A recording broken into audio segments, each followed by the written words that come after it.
FASFcast, o podcast da FASF, a sua faculdade do Alto São Francisco. Olá pessoal, sejam bem-vindos ao nosso canal de comunicação aqui da FASF, o nosso FASFcast. É mais um episódio do nosso podcast sobre a psicologia, esse novo curso que está chegando aqui na nossa instituição de ensino, para poder trazer para a comunidade essa ciência psicológica como uma ferramenta de transformação social. Hoje eu estou aqui com a professora Samira, que já é uma veterana nessa casa, está aqui há muitos anos nessa instituição, com seu trabalho na área da pedagogia e também como professora dessa casa. E hoje ela é psicóloga e ela veio para trazer a sua contribuição sobre um tema muito importante que nós vamos falar daqui a pouco. Mas primeiramente, Samira, bem-vinda e muito obrigado por ter aceitado o nosso convite. Eu quem agradeço, Fábio, por estar aqui junto com você, desejando muito sucesso nesse curso, que estará aqui conosco na FASF. Nós estamos muito orgulhosos disso e muito orgulhosa também por você ser o coordenador desse curso. É uma alegria e vamos juntos trabalhar aí para fazer esse curso acontecer da melhor forma possível. Sim. O tema que nós trouxemos hoje para o nosso podcast é Setembro Amarelo. Vou colocar uma luz, um foco sobre a questão do suicídio, não é isso, Samira? Então todos os anos, o Brasil vem trabalhando já há um bom tempo sobre a questão do Setembro Amarelo, essa prevenção à questão do suicídio. E como nós sabemos, é um tema muito importante, tem aí uma carga pesada emocional,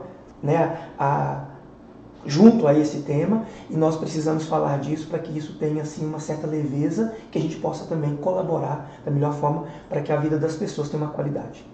Isso, eu vejo que o tema, apesar de falarmos todos os anos no Setembro Amarelo, às vezes as pessoas até colocam, não, vai falar de novo, Mas tem sempre a gente acompanhado as pesquisas que são feitas anualmente, quais as tendências no trato sobre esse tema, e principalmente quebrando aí alguns tabus, sobre o tema, lembrando que é necessário falar sobre para que possa prevenir.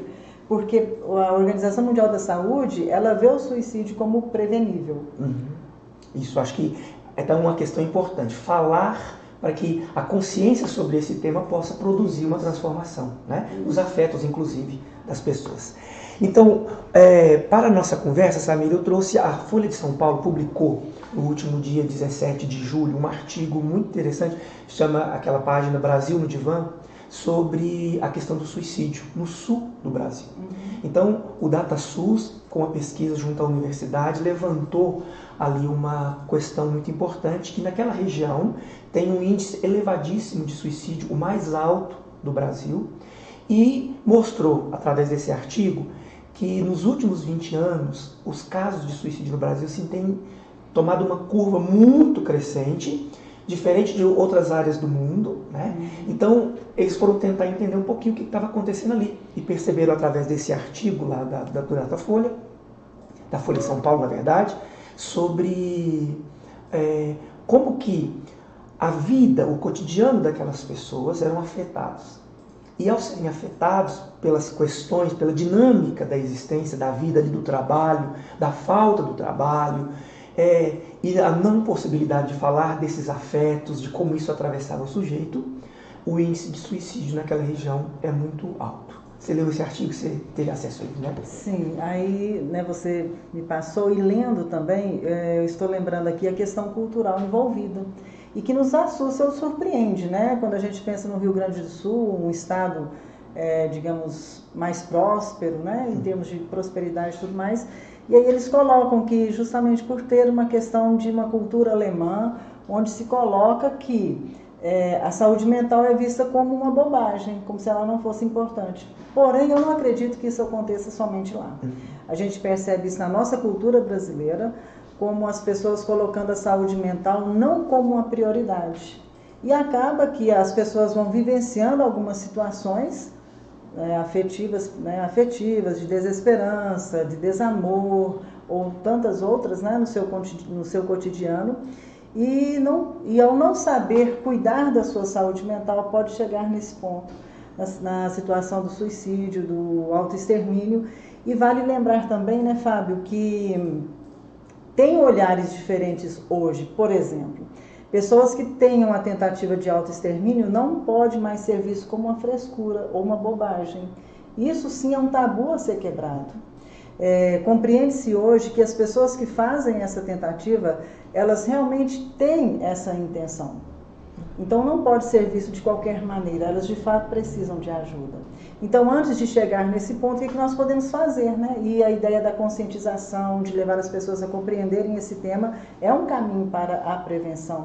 E quebrar esse tabu também de que isso é uma fraqueza, como se as pessoas, quando têm aí os seus problemas, e procura, por exemplo, profissionais especializados, é porque são fracos. Até hoje a gente percebe isso na clínica. Né? Pessoas que têm vergonha de procurar o profissional porque acham que, nossa, isso é fraqueza minha, e não é.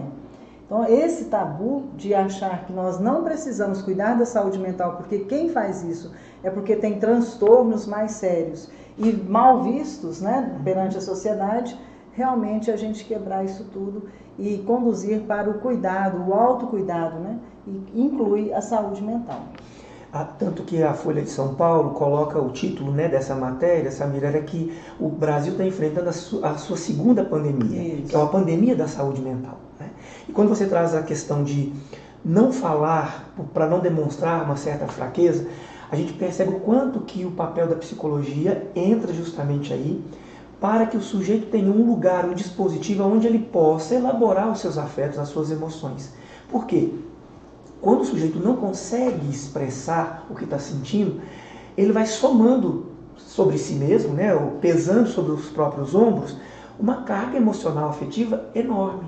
E aí a pessoa, não sabendo lidar com esse sentimento, ou esses sentimentos, ele acaba passando ao ato, né, praticando o autoextermínio, por não dar conta de elaborar determinadas questões. Então aí eu acho que entra o papel da psicologia. Como é que você vê, com esse curso nascendo na FASP de psicologia, como é que o profissional que nós iremos formar aqui na instituição pode colaborar, por exemplo, para que essa dimensão, né, da saúde mental possa ser focada, ser visualizada, ter mais luz sobre o sujeito, sobre a saúde mental? Olha, eu sempre converso com as pessoas que trabalham na área da saúde mental, ou mesmo estudantes, né, na área da saúde, não necessariamente da saúde mental. O papel que o profissional tem, nós temos um papel de corresponsabilidade frente a essa divulgação e conscientização de uma maneira muito ímpar. Por exemplo, nós não podemos, eu acredito, brincar com alguns nomes, por exemplo, de psicofármacos. As pessoas muitas vezes utilizam esses nomes, brincam no sentido de denegrir, né, o uso do psicofármaco, e aí as pessoas têm depois resistência a utilizar quando necessário. Então nós profissionais não podemos fazer o uso desse tipo de brincadeira. É uma forma que a gente pode ter de levar as pessoas à importância, por exemplo, do uso do psicofármaco quando necessário. Então o profissional da psicologia, ele tem um papel ímpar porque a gente percebe que tem um espaço maior na nossa sociedade hoje para este profissional. Apesar das resistências, as pessoas têm compreendido melhor esse papel e justamente esse espaço que você está falando, né? Um espaço onde a pessoa pode expor sem o medo da culpa ou da vergonha, né? Porque ali tem um profissional atento para ouvi-lo de uma maneira diferenciada e poder contribuir não somente para a pessoa, mas para os familiares também. Porque nós sabemos que os familiares que sofrem a questão do suicídio na família, eles sofrem, nós falamos a luta dos sobreviventes, né? Que muitas vezes carregam um sentimento de culpa, um sentimento de vergonha, e nem sempre está preparado para tudo isso. Então, não só a pessoa, mas aos familiares. O suicídio é um tema que atravessa a história da pessoa e daqueles que ficam, né? Sim. Eu acho que essa é uma questão importante para a gente poder abordar e perceber que o papel da psicologia é justamente isso, né? Acolher essa subjetividade, dando apoio para que a pessoa primeiramente não cometa, né? Não passe ao ato. E aqueles que ficam, quando esse acidente acontece, quando essa situação bate à porta de uma família, o profissional da psicologia poder acolher esse sujeito e dar a ele ali aquele conforto. Você falava sobre a gente desdenhar, né, ou fazer brincadeiras com algumas questões. A gente tem muito disso, né, Samira, de colocar a pessoa, por exemplo, com a depressão num lugar daquela tá fantasiando, isso é bobagem, isso é falta de fé, etc. Né? Acolher essa pessoa, por exemplo, que está num campo depressivo, é algo fundamental, importante para que ela, né, saiba que pode contar com pessoas, que tem gente ali para elas, para não chegar às vias de fato. Samira, eu queria te perguntar, as causas assim são as mais diversas, né? O que a gente pode observar numa pessoa que está passando por alguma questão que pode chegar ao ato, a passagem ao ato? O que a gente pode olhar, né, e para tentar identificar em alguém uma dificuldade com seus afetos a ponto de chegar, às vezes, às vias de fato ao suicídio?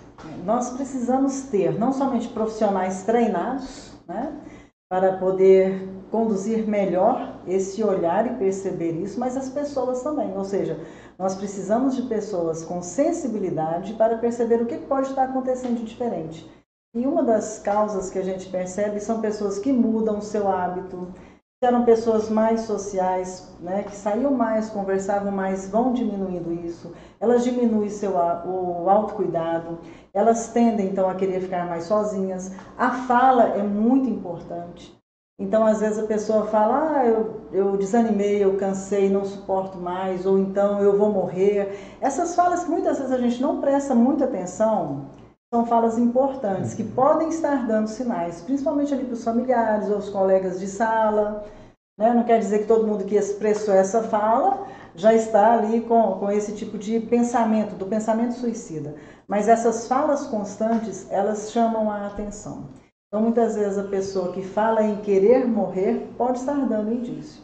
Então, aquela situação de que quem fala isso não comete, também não existe mais esse pensamento. Antigamente as pessoas falavam isso, né? Quem fala isso não vai cometer o ato. Hoje em dia nós entendemos que quem fala isso está dando sinais de que pode vir a cometer esse ato. Então são sinais, né? Então nós temos que ter muita sensibilidade para com o outro, nesse acolhimento para com o outro, né? E a quebra dos preconceitos em relação a várias situações, que também uma das causas que você colocou, tinha perguntado anteriormente, pode ser, tem alguns grupos específicos, né, que tendem a sentir menos acolhimento, mais desafeto, mais desamor e podem ser mais propensos. O social acaba atravessando a pessoa, né, sabe, o tempo todo, e aí isso mexe com os afetos, né? Nesse artigo da Folha de São Paulo, fica muito claro que, por exemplo, aqueles homens ali do campo, quando lhes falta o trabalho, e eles não têm como elaborar essa falta do trabalho, não tem como colocar isso para fora, esses afetos vão se reprimindo, e aí o suicídio chega como uma forma assim, eu tenho que livrar dessa dor, né? Não dou conta mais de lidar. E lembrando que não tem a questão de idade. Isso. Né? Porque às vezes as pessoas pensam que tem uma idade que é mais comum, acontecem com homens e mulheres, né? A própria Folha traz, e outras pesquisas também já nos mostraram isso, que mais mulheres tentam, mas os homens conseguem chegar ao final, né? Ou seja, se matam mais do que mulheres. E não tem a questão da idade. Infelizmente, a gente tem visto aí nos noticiários, né? Adolescentes de 13, 16 anos ou crianças, idosos também. Muitas vezes as pessoas pensam que o idoso está isento disso e não é verdade. Todas as fases da vida são pesadas, né? E a gente precisa buscar ajuda para isso. Exatamente. E Samira, para a gente poder ir caminhando para o nosso encerramento, onde a gente pode buscar ajuda? Claro, Setembro Amarelo é um mês de divulgação, é um mês de conscientização e é um mês também que a gente pode alertar para as pessoas que, se elas estiverem passando por dificuldades, né, nesse campo afetivo, do psiquismo, que eles possam buscar ajuda.